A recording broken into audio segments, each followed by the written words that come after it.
Assalamualaikum warahmatullahi wabarakatuh.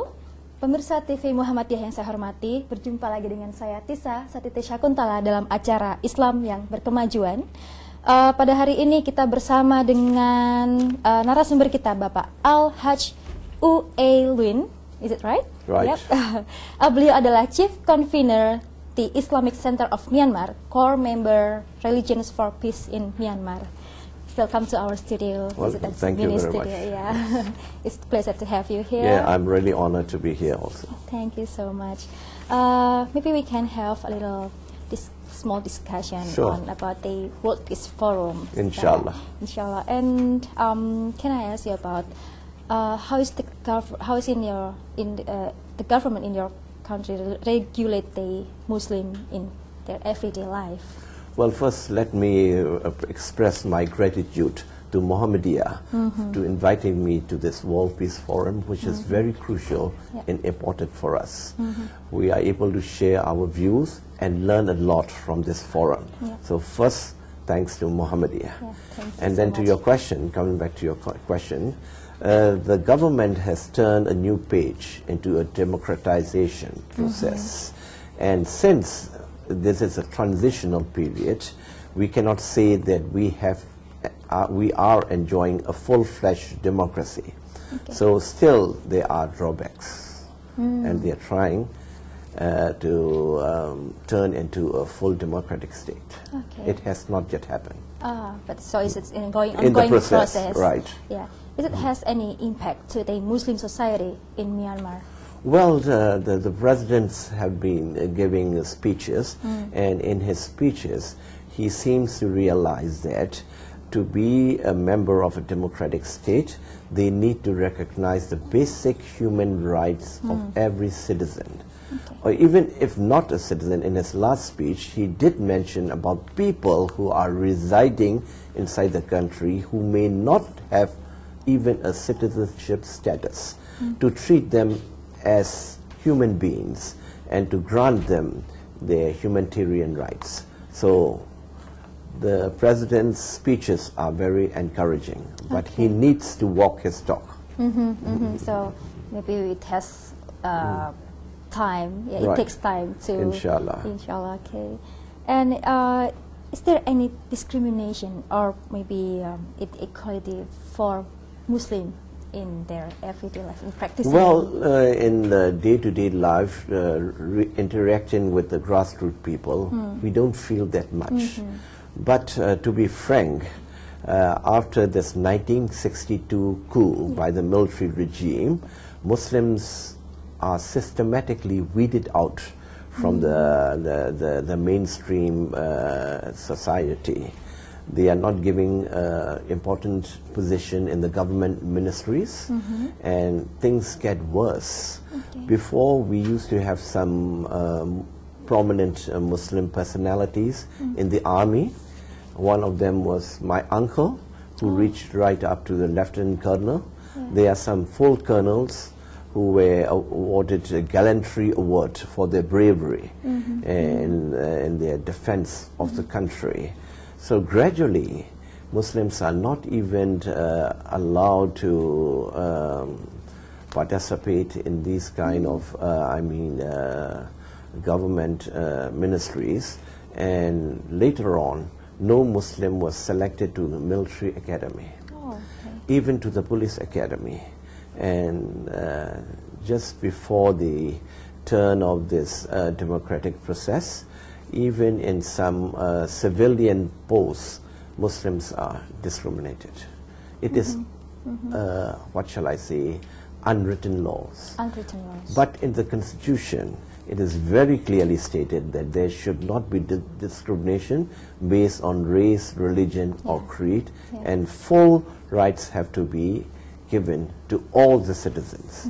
That is clearly written, but in practice it is still not happening. Not happening. Okay. And how is the government trying to decide the law, and how is the community in Islamic community, or maybe the population community, try to reduce the discrimination itself? Yes, we are trying our best, especially from the religious circle. We are engaging with the government, with the grassroots level, through these interfaith dialogues. through the interfaith dialogues. And the government has realized that they need to change because they have become a very responsible member of the family of nations. Our country recently chaired the ASEAN region. Now the chair will go to the Malaysians. So they have joined the club, and they have to mend their ways and have to adopt to the norms and etiquettes of a civilized society. Since when the interfaith dialogue is started to? Well, the interfaith dialogue has been there for a long time, since our country is a pluralistic country. Although Buddhism is a dominant religion, we are a multiracial, multi-religious society, and we do have an exchange of views regarding the religious belief and the teachings. But in 2012, there were some religious, so-called religious conflicts, starting from Rakhine region. So religion has to come in as a solution for those conflicts, as a mediation for this conflict. So the interfaith dialogue were not merely discussing about the teachings and doctrines of each religion, basing on scriptures and whatnot. Now they have to tackle this, diffuse this tension and try to resolve the conflict. So it has turned into a different perspective now. That is still in process. Right, still it is. We are doing our best. We have just started. What I mean to say is that religion, interfaith dialogue as a mean to resolve all these conflicts. Okay. Hopefully it's going well and then we can reduce the conflict. Okay. Itu tadi pemirsa segmen 1 yang sudah kita lalui bersama dengan Bapak Al-Haj Alwin. Sorry if I mistaken. As a Chief Convener the Islamic Center of Myanmar, Core Member Religions for Peace in Myanmar. Tadi beliau juga sudah menyampaikan bahwa pemerintahan sekarang ini sedang dalam proses untuk menjadi demokrasi, pemerintahan yang sifatnya demokrasi, jadi masih ongoing proses gitu ya, di mana hak-hak dasar masyarakat atau citizen itu sedang dicoba untuk diperjuangkan, dan juga selama ini umat muslim di Myanmar tidak diperkenankan untuk berpartisipasi dalam militer atau juga dalam kepolisian.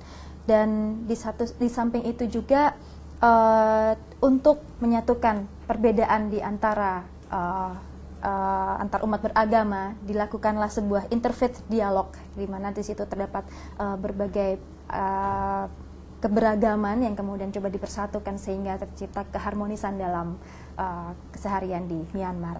Nah, itu tadi segmen pertama kita pemirsa. Kita akan lanjutkan di segmen berikutnya dengan diskusi yang juga tidak kalah menariknya setelah jeda yang berikut ini.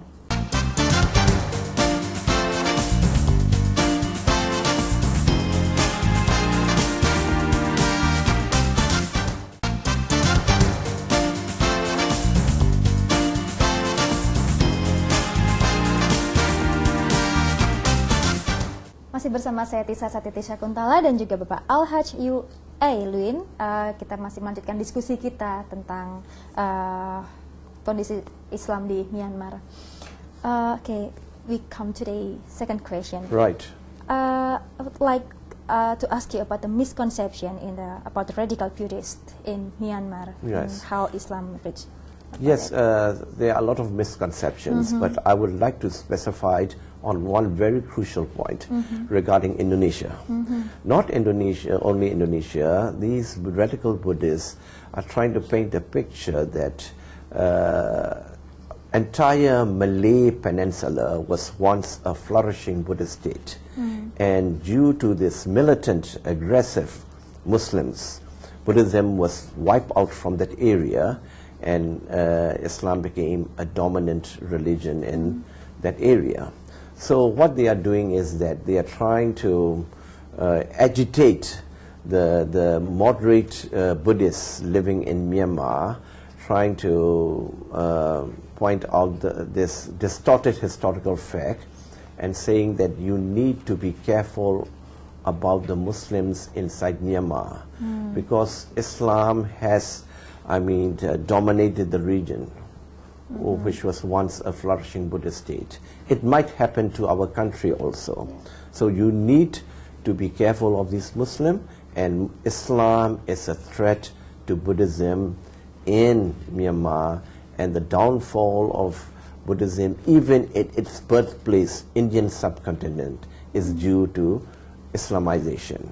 So Muslims should be treated as a threat to Myanmar Buddhist religion. Yeah. So the tension between Buddhist and Muslim is really frightening. No, I won't say it's frightening, because it is happening only in the small group. They are the one who is making noises. So my request is, don't give them a chance to propagate their false misconception through international media. What international media is doing now is giving prominence to those radical Buddhist monks. But there are a majority of Buddhists who do not agree with them. They kept silence. But they have a little bit of prejudice, of course. But still, we have very good relation with them. One good example is a monk that Muhammadiyah has invited to this forum. He spoke beautifully this morning, and such kind of monks do exist in our country. So I wouldn't say that situation is that bad. We can manage it, we can correct it, and let the voices of those silent majority heard. In that way, we'll be able to correct this distorted view. Okay, so it's only in a small group. So it's Exactly, not really but making a lot of noises, and media giving a prominence to them. So our next topic should be on responsible media reporting. Okay? Okay. Do you agree? Yes, of course. Thank you so much. Oke, baik. Mungkin itu tadi pemirsa, bagaimana coba dijelaskan bahwa tercipta adanya miskonsepsi antara kelompok Buddha yang radikal dengan mayoritas Islam yang ada di Myanmar. Memang hanya sebagian kecil saja kelompok yang mencoba untuk bersikap radikal, dan juga bagaimana dipengaruhi oleh media internasional sehingga itu di blow up by the international media. Right. Gitu ya, Pak, ya. Oke. Selanjutnya kita akan bertanya lebih lanjut lagi mengenai can you just explain a little bit more about the condition of the international media and like what you said before about the broadcast and right. For the international media, what they are doing is that they're trying to portray Buddhism as a religion to be more of a terrorist tendency. So those who are committing those terrorist acts are not the majority of the Buddhists. Some of the locals from the remote areas are being instigated by those radicals who have their own hidden agendas. I would say that religion has been politicized. It has been hijacked and then misused. And since the religious feelings are very sensitive and fragile, you can whip up the emotion very easily. With religion is really very easy to instigate such kind of problem. So that is what is happening in Myanmar. So people get agitated when they are instigated by religious leaders. So some of the religious leaders have been wittingly or unwittingly being used by those politicians. No? Politics itself is not dirty, but those politicians who are trying to, misuse politics are dirty. So that is what the point I would like to say. There is nothing wrong with the politician and politics as per se. So it is people who are misusing it that we should blame, and they are in turn misusing some religious leader. And sometimes they didn't realize that they've been used. They are nationalists, and nationalists, they always think about protecting their religion and race. That is happening not only in Burma. It's all over the world. Nationalism is surging. It is a part of a reaction to the globalization process. So that is my assessment. So they have in-group and out-group. Right, exactly. We need to handle it properly, and I think we can channel it to a more beneficial way. and to a more positive, nature. Oke, thank you. Ya, itu tadi pemirsa, bagaimana konflik yang terjadi di Myanmar itu sebetulnya dipolitisasi oleh pihak-pihak yang memang menginginkan kekuasaan dan juga bukan politiknya, tapi orang-orangnya yang orang-orang yang harus disalahkan, yang memang memanfaatkan situasi, kemudian dengan adanya agama yang sangat mudah untuk dijadikan bahan dalam pertikaian antar umat beragama di Myanmar. Baik, itu tadi segmen kedua dalam perbincangan kita pada hari ini. Kita akan lanjutkan di segmen ketiga. Jangan kemana-mana pemirsa TV Muhammadiyah, kita akan kembali setelah pesan yang berikut ini.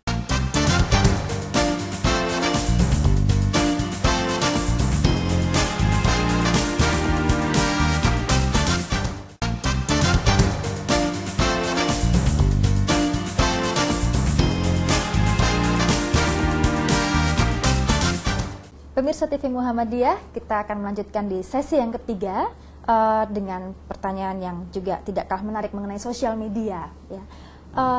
Mr. Al-Haj, do you know about how do you think about the social media, especially Twitter, Facebook, and because in Indonesia we have really big number and the relation with the resolution of conflict in Myanmar. Right. So if I have to talk about social media, I have to go to this the change that we are experiencing in our country. As I've mentioned before, our country was under the military rule, strict military rule, for about 50 years. There's no freedom of expression, there's no freedom of thought, and there's no freedom of press. All of a sudden, gradually but surely, this freedom has been given. And then people are misusing it. I think there is two sides of the coin.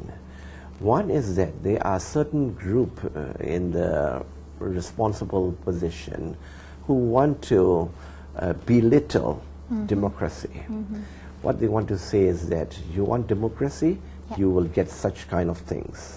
So in this arena, they let it go.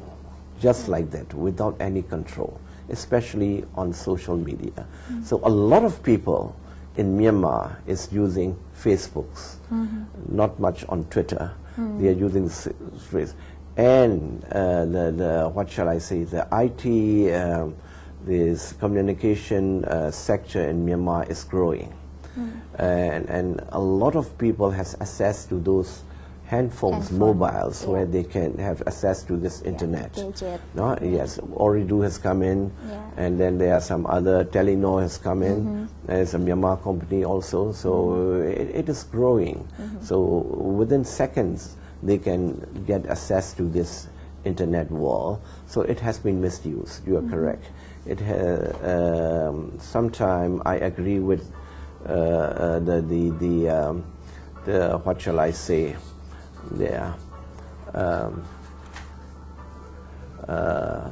Remark made by one prominent politician when he said that he regards Facebook as a wall inside the toilet. Oh, really? So I agree with it because it's irresponsible. No, I know Facebook has a positive side. Even the Pope has a Facebook. President Obama has a Facebook. Prominent people has. It can make a lot of changes from a positive way. But I'm afraid what is happening in Myanmar is more of the negative side. They're using very abusive language, and they are posting all sort of rubbish, especially information. Distorted information that could create problems among the Buddhists, among the Muslims. No? So they are fabricated stories. No? Even the pictures, really Photoshop, you can make wonders on it, isn't it? With the information technology. So that is what is happening. The responsible use of social media is very crucial. We need to educate the users. So educate, the user is really the key of the problem to how they can use the social media in the right way, in a positive way. Yes, there are pros and cons, Yeah. advantages, disadvantages, Just and you know, always it's there. spread like wildfire. Within second, it will go all over the world. Yeah. So it's very dangerous, just like playing with fire. If you can use it in the proper way, it will be beneficial. But if Especially in it a is misused, democratization process. exactly. Yeah. And you know, people believe whatever is posted on those websites. They just regard it like Bible or Quran. Just take it for granted and they believe it. Oh, they said, oh, have you heard it? I said, where do you get this information? Oh, from the internet. So it's really scary, as a very authentic. Ya, itu tadi pemirsa bagaimana dijelaskan bahwa perkembangan teknologi khususnya di Myanmar yang mayoritas penduduk di Myanmar menggunakan Facebook as the highest rank between another social media. Dan itu dimanfaatkan oleh orang-orang yang tidak bertanggung jawab untuk menyebarkan isu-isu konflik yang kemudian itu menjadikan permasalahan yang cukup berat bagi pemerintah Myanmar. What about the government itself? How do they maintain the social media so that people not using it? Well, there were some attempts made by the information ministry, and the information. He was a deputy minister at that time, in conjunction with the American embassy, hosted a seminar regarding this misuse of social media. I was on the panel. The religious leaders were invited, and we were doing our best. But even the government admitted that since social media is very hard to control and monitor, they admitted that there's nothing much they can do about it. So now they have some consultation and negotiation with the Facebook company, and they might do something about blocking or shutting down of those, what shall I say, the posts that might cause damaging effect to the society. But I would like to mention about the printed media also. Since I've mentioned about the opening up is seen very obviously in this media world. They have opened up to a certain extent, but if they feel that the media reporting is directly involving the position of their power, they do take action. A lot of journalists are inside the jail now, long sentences. But relatively on other area, they make it, free. So a lot of irresponsible reporting, immoral reporting are on the printed media also. A couple of journal emphasized on anti-Muslim. Their stories, the cartoons, the poems, the articles, everything directed against Islam as a religion, not to the terrorists, not to the extremists. If they are attacking the radical element of Muslim society, we will join in, because they are doing a disservice to Islam, our religion. So we might join in. But no, they are attacking our holy prophet, demonizing. No, they are trying to attack the Holy Quran, maligning Islam as a religion. And there are laws. Only a small group, but only two. But they are doing it very daringly. So we did protest. The Muslim organization protests. So what they have done is that they have called the editor through the press council. It's an NGO. A press council is doing some negotiation, because there are existing law which could be applied to those hate speeches, hate writings. So not only in the constitution, but also in this political election commission rules. So religion being used as a political tool. Thank you so much for your explanation. Thank you. So itu tadi pemirsa, bagaimana media itu memainkan peranan penting dalam konflik yang terjadi di Myanmar.